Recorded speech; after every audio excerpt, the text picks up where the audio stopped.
80 करोड़ लोगों को फ्री में राशन की सुविधा का लाभ दे रहे हैं। 60 करोड़ लोगों को देश के अंदर 5 लाख रुपए की स्वास्थ्य बीमा का कवर मिल रहा है। बंगाल के अंदर दीदी जबरदस्ती लागू नहीं होने देती। 50 करोड़ गरीबों के जनधन अकाउंट खुल गए। जो कांग्रेस के लोग पहले सेंधमारी करते थे आपकी सहायता पर, अब मोदी जी ने व्यवस्था कर दी कि जनधन अकाउंट में सीधे पैसा भेजेंगे, डीबीटी के माध्यम से भेजेंगे, बीच की कमीशन खोरी बंद। 12 करोड़ किसानों को प्रधानमंत्री किसान सम्मान निधि का लाभ मिल रहा है। 12 करोड़ गरीबों के घर में शौचालय बन गए।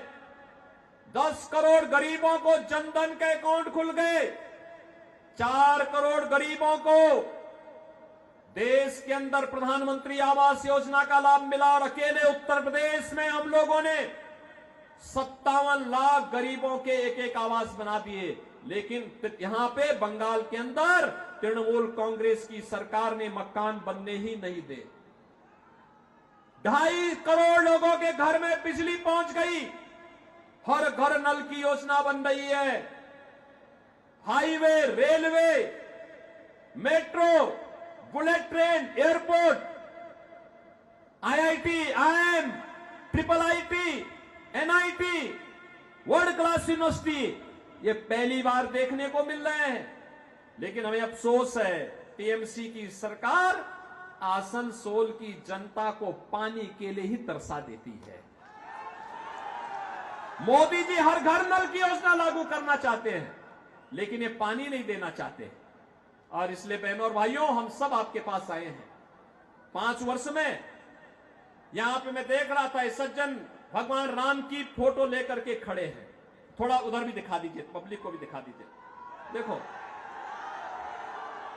अब देखो, यहां पे रामनवमी की शोभा यात्रा नहीं निकल रही है। उत्तर प्रदेश के अंदर 50,000 स्थानों पर दुर्गा पूजा के आयोजन होते हैं। 50,000 स्थानों पर। और पिछले 7 वर्ष में एक भी दंगा नहीं हुआ, एक भी जगह कर्फ्यू नहीं लगा। क्योंकि दंगा करने वाले और कर्फ्यू लगाने वालों को पता है, अगर दंगा करेंगे, सिर्फ रामनवमी की जुलूस पर पथराव करेंगे, तो ऐसा उल्टा लटका देते हैं कि 7 पीढ़ियां भूल जाती है उनका दंगा करना भूल जाती है। उनकी पूरी संपत्ति को फिर हम लोग अपने कब्जे में ले लेते हैं और उस कब्जे को गरीबों में बांट देते हैं, उस संपत्ति को गरीबों में बांट देते हैं। और अब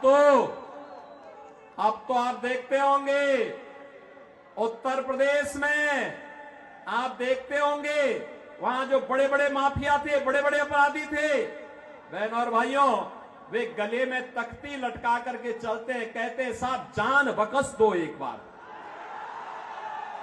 जान बख्श दो, हम लोग ठेली लगा करके पेट भर देंगे। किसी गरीब और किसी व्यापारी और किसी बेटी की सुरक्षा में कोई सेंध नहीं लगाएंगे।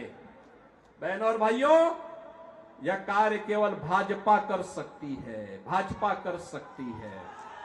और इसीलिए मैं आया हूं। देखो ना, आपको एक शेर जैसा नेतृत्व चाहिए और एसएस अहलुवालिया जैसा नेतृत्व आपको यहां पर भारतीय जनता पार्टी ने दे दिया है। बहनों और भाइयों, जोरदार करतोल ध्वनि से उनका स्वागत करिए अहलुवालिया जी का। बहनों और भाइयों, मैं इसलिए आया हूं यहां पे क्योंकि अहलुवालिया जी आज से नहीं है नेता। हम लोगों ने जब संसद में जाना प्रारंभ किया था, सार्वजनिक जीवन में हम लोग आए थे, तब भी वह देश के नेता थे और संसद में भी हम साथ साथ रहे। केंद्रीय मंत्री के रूप में भी आपने काम किया, भाजपा के प्रवक्ता के साथ साथ विभिन्न दायित्वों का निर्वहन किया।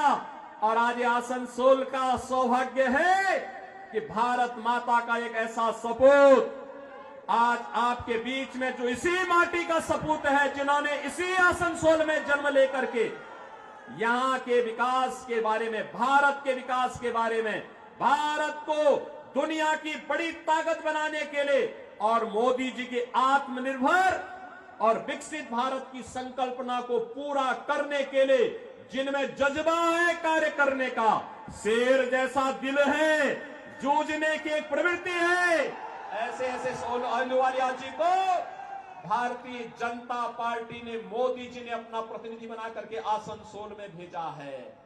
और इसलिए बहनों और भाइयों, मैं आपको कहने के लिए आया हूं, सुरक्षा आपकी है, बंगाल भी आपका है, भारत भी आपका है और वोट भी आपका है। और इसलिए निर्णय भी आप ही को करना है। और आपका निर्णय अगर भाजपा के पक्ष में आता है तो सुरक्षित और समृद्ध बंगाल बनेगा, सुरक्षित और समृद्ध आसनसोल बनेगा।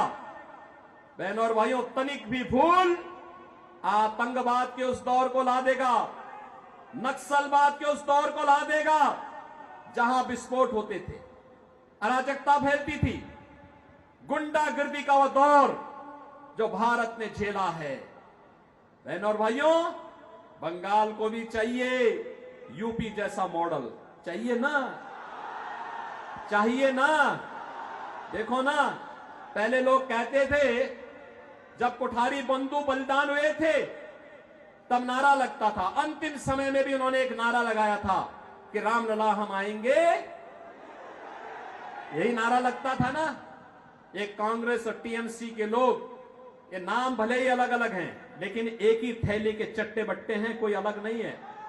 लूट में, अराजकता में, भ्रष्टाचार में, ये तीनों, कांग्रेस, टीएमसी और कम्युनिस्ट, ये तीनों एक ही है। नाम भले अलग अलग होगा क्योंकि लूट का तीनों का तरीका अलग अलग है, लेकिन तीनों एक हैं। इसलिए तीनों पे विश्वास नहीं करना, हमें आध्यात्मिक परंपरा को समृद्ध बनाने के लिए कार्य करना है। और आध्यात्मिक परंपरा को आगे बढ़ाने के लिए मैं आज आपके पास आया हूं यही कहने के लिए कि यह हमारा दायित्व बनता है कि गुरुओं की भूमि को, आध्यात्मिक गुरुओं की इस भूमि को, क्रांतिकारियों की इस भूमि को मोदी जी के विजन के अनुरूप सोनार बनाने के लिए 13 मई के लिए चौथे चरण में आपको चुनाव करना है। बहनों और भाइयों, चुनाव के दौरान प्रत्याशी का घर घर जाना कठिन होगा। एक पार्लियामेंट्री कॉन्स्टिट्यूंसी काफी विस्तार होती है और मेरी आप सबसे अपील होगी, मोदी जी का प्रतिनिधि बन करके, अहलुवालिया जी का प्रतिनिधि बन करके घर घर आप स्वयं जाइए, कमल चुनाव चिन्ह के लिए वोट लाइए।